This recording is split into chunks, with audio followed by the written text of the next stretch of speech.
নাম এমডি রবিউল মোল্লা। আমি 121 হাওড়া বিধানসভার ভারতীয় জাতীয় কংগ্রেসের প্রার্থী। আমি আপনাদের দ্বারে দ্বারে এসেছি শুধুমাত্র আপনাদের ভালোবাসা এবং দুয়া নিতে। আপনারা আমাকে আপনাদের ভালোবাসা এবং দুয়া যখন দেবেন, আপনাদের দুয়ার বরকতে ইনশাআল্লাহ আমি বিধানসভায় পৌঁছাতে পারবো, এই আশা রাখি। আপনাকে কংগ্রেসের পক্ষ থেকে মনোনীত প্রার্থী করে এখানেই দেওয়া হয়েছে। যুব সমাজের ভোটটা কিভাবে দেওয়া যাবে এবং সেটা কিভাবে এগোচ্ছেন সেই ভোটটার ইয়ের জন্য? ভারতীয় জাতীয় কংগ্রেস 121 হাওড়া বিধানসভায় আমাকে প্রার্থী করবার সাথে সাথে আমি সাধারণ মানুষের কাছে, বিশেষ করে যুব সম্প্রদায়, আজকের যেমন সাধারণ মানুষের কর্মসংস্থানের বিরাট অভাব, কর্মসংস্থানের কোনো ব্যবস্থা নেই, শিক্ষিত বেকার যুবক যুবতীদের চাকরি নেই, সেখানে আমরা কি দেখছি না, আমরা দেখছি যে একটা ভাতার সিস্টেম চালু হয়েছে।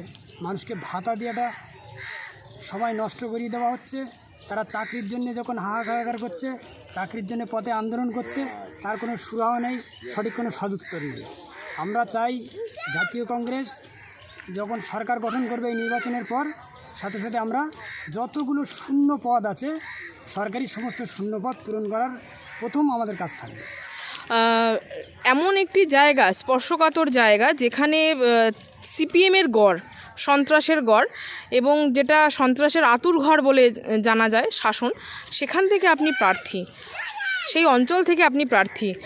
কতটা প্রতিকূলতার মধ্যে দিয়ে আপনাকে যেতে হচ্ছে? সারা বাংলা জানে যে হাওড়া 121 বিধানসভা একটা সময় সিপিএমের এখানে দুর্বৃত্তরা বাস করতেন।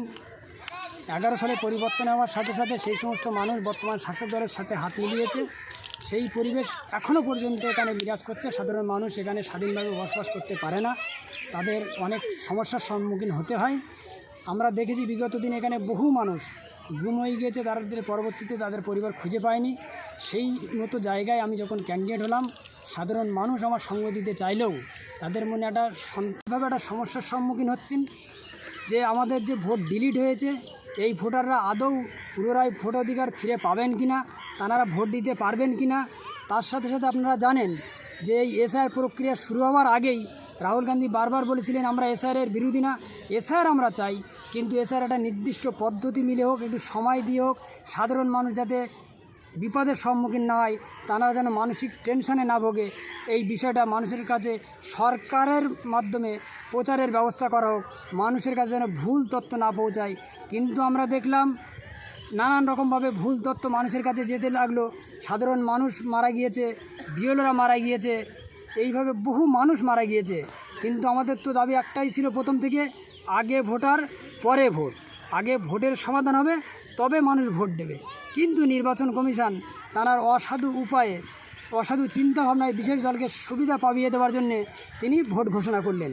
ভোট ঘোষণা করার সাথে সাথে বাংলার অন্যান্য দল তারা প্রার্থী ঘোষণা করলেন, কিন্তু আমাদের জাতীয় কংগ্রেস প্রার্থী ঘোষণা করতে বারবার ডিলে করলেন। তার কারণ জাতীয় কংগ্রেস চাইছিলেন আগে ভোটার পরে ভোট।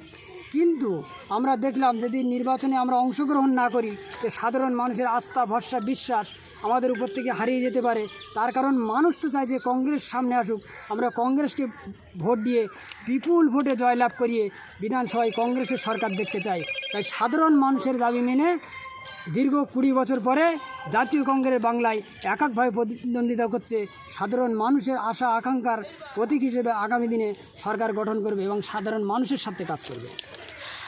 এবার যে বদলের আশাটা করা হচ্ছে কংগ্রেসের পক্ষ থেকে, কি মনে করছেন এই একলা চলো নীতি নিয়ে কি সেটা সম্ভব বামফ্রন্টের জোট ছেড়ে দিয়ে?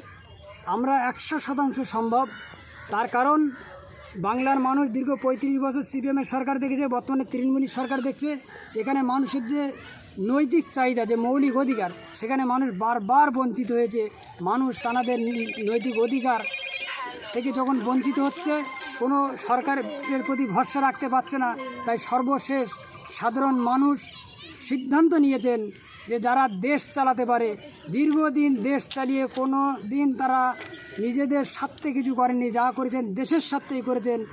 জাতীয় কংগ্রেস এমন একটি দল, জাতীয় কংগ্রেস যারা করেন তানাদের ভিতরে দেশত্ববোধ থাকেন, শুধুমাত্র শাসিত, বঞ্চিত, লাঞ্ছিত, অত্যাচারিত মানুষকে সেই সময় স্বাধীন করবার জন্য লক্ষ লক্ষ তরতাজা যুবক, জাতি, ধর্ম, বর্ণ নির্বিশেষে আদিবাসী, দলিত, মুসলিম সমস্ত সম্প্রদায়ের মানুষ মিলেমিশে স্বাধীনতার আন্দোলনে ঝাঁপিয়ে পড়েছিল এবং দেশ স্বাধীন হয়েছিল।